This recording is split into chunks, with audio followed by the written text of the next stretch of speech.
Hi, fellow traders. I hope you guys had a great day today. Another one of these slow days in the market where we pretty much traded in a channel most of the day. There were some opportunities out there, but you just have to be in the right place at the right time. Or, depending on what your strategy is, could have been a good day for you. If you scout, you trade inside channels. So you did pretty good.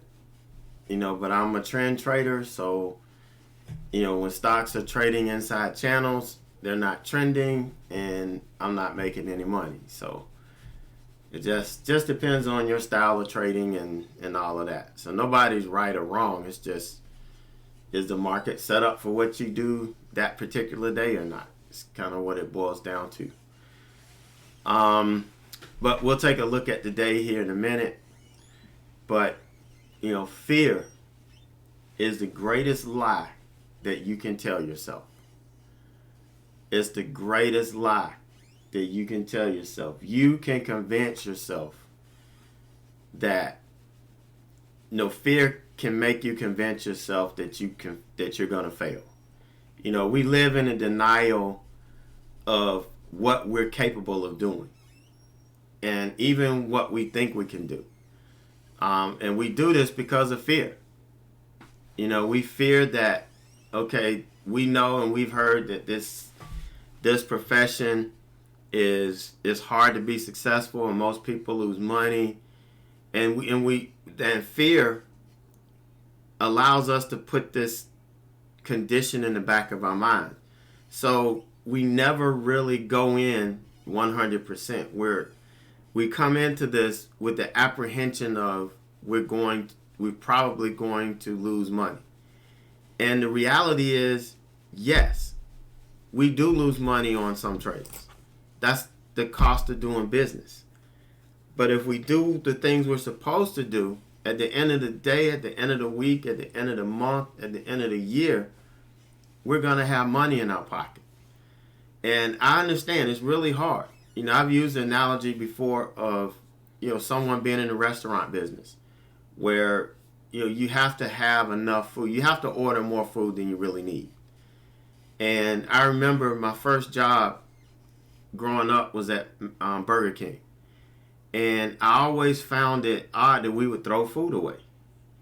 And, I didn't understand at the time, but then I understood as I got older and I learned about business that there is acceptable loss.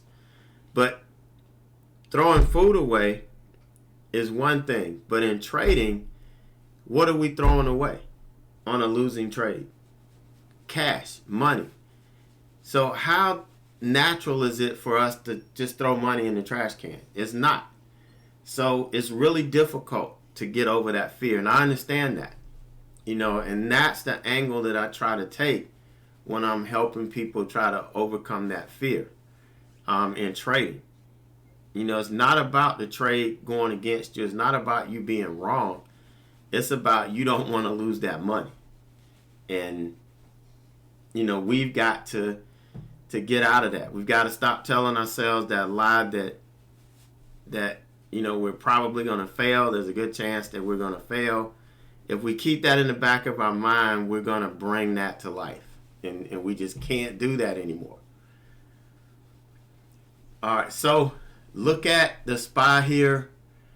Another pretty much inside day. I know yesterday we did break the high by about 20 cents or so. But in all, in my mind, this was an inside day. Today was another inside day, another indecision day. So even though technically we're still in an uptrend, I have no idea what the hell it's going to do tomorrow. No idea. Right now, as we speak, we are higher than we closed by about 20 cents or so. But you don't know until in the morning where this thing is going to be. Is it going to be below the 5-day?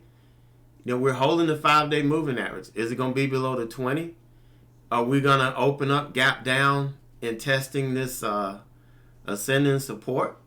Or are we going to open gapped up close to 400? there's a possibility, a scenario for everything. So for me, that's why I just wait till the next morning, look at the market conditions, look at the stocks that are actually moving, that may have a catalyst that day, and then attack the day.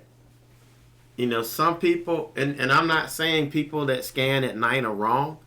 That's just part of what they do. But I don't do that. That's not part of my process. So I don't waste time scanning at night for the way I trade and the stocks that I look for. So, you know, I don't know. All I can do is look at the technicals, and the technicals tell me that we're probably going to bounce. But the technicals oftentimes get broken with fundamental news. So, you know, we'll see. That's all we can do is sit back and come in tomorrow and see if we're going to continue to make that push. But you could see this is, you know, this is the ceiling right here. So it's either going to hit this. I would love to gap up over this, pull back, and then make a run tomorrow through 400. I would love to see that. That's what I would want to see. But the same way it does that, it can gap down, sell below, and then get bought back up and hold this level. So, you know, what are you going to do? You know, I know what I want to see, but, you know, we'll see if the market's going to go for that. All right, so this morning, this was an opening range breakout. The market didn't look really well to me, so I was patient. I waited, and I thought I waited long enough. Look at the recovery on this stock. I thought I waited long enough for this. And I got in, and I would have gotten this move. But I went in too heavy. I went in 500 shares. I was really aggressive because I thought, okay, this was the first move. We're catching the second move. This should work. I was really aggressive.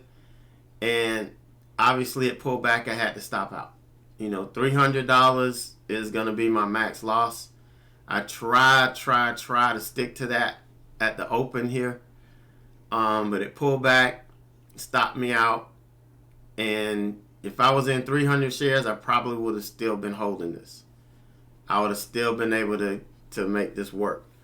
But it just kind of, I didn't like the price action after this, so I never did get back in this. I just moved on to the next trade at SQ, but you can see that's pretty much what happened here. I just went in too aggressive, and, you know, that bit me. Sometimes it does, you know, sometimes you get it works out. So SQ was my next trade here. I waited for the break of this level. I could have bought it down here and traded inside of this, but I like to wait for confirmation. I like clean trades with blue skies ahead. So I got in. Somehow I messed up, either putting in my stop or whatever, but it took me out of the trade and I had to jump back in it. I knew this was going to work. Well, I didn't know it was going to work. I was hoping it was going to work. It looked really, really good. So I had to jump back in it, cost myself a couple of bucks here. Well, I mean, this was a positive trade, but I cost I cost myself some profit. So the idea here was I got 200 shares, and once we confirmed, I was going to add 100 shares. So I guess it kind of worked out okay. But ended up getting my first target. We had a little pullback here. Hit the second target. Bam, third target. Well, actually, here's what happened. I only took half off when I was supposed to take 2/3 off. So once I got to 211, through 211, I went ahead and took the other piece off. So I would be out 2/3. And then here was the next target up here around 212, 212.50, and this was the upper Bollinger Band right here on the 60-minute chart. So that's why I put my final target here at 213. Turned out to be a perfect trade. I got the meat of this move. You know, trying to top tick and bottom tick stuff is a good way to lose your money. But I made a good trade here, I think, and, you know, kind of brought my day back around.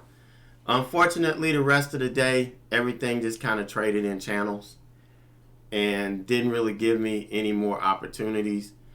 I wanted to trade Chewy earnings, but of course, I fell asleep as usual and didn't wake up till damn near 5 o'clock. So I missed out on that. I've got to figure out how to get my schedule back straight. You know, that's just something I've got to work on so that I don't miss out on the afternoons. Because once earnings kick off, the afternoons are going to be live. So I don't want to miss out on that. All right, so ended up today, decent recovery, 153.74. This was a really nice trade on SQ. And, you know, this was a $343 loss I took on Discovery. And that was just me being too aggressive. So, you know, green is good on a day like today when we really didn't see much. Green is good. I'll take it and, you know, come on back to the house. So we have one more day in the month. You know, come back tomorrow. We may see a carbon copy of the day. You know, we'll see. Also, you guys, that I've heard from several of you, if you want to join me at the beginning of next quarter for 2 weeks, let me know. Send me an email, ed@AverageJoeTrader.com, and let me know that you want to be a part of the free trial for the first 2 weeks of April. I will be getting you, I was telling everybody Sunday, but I'll get you your login stuff on Saturday. So if you have time, you can join our Sunday morning session. That's when we do our swing trading, our market analysis, and build our swing trading watch list. The market analysis is good for day traders because it kind of sets up, it talks about the week we just went through, and it sets up next week. So if you only just want to listen to that before we get into the swing watch list, I encourage you to come in and listen to that. But I will make sure you guys that are doing the trial get everything on Saturday. But again, if you want to, ed@AverageJoeTrader.com, and, you know, I'll get you on the list. So you guys have a great night, a great evening, and I will see you in the morning.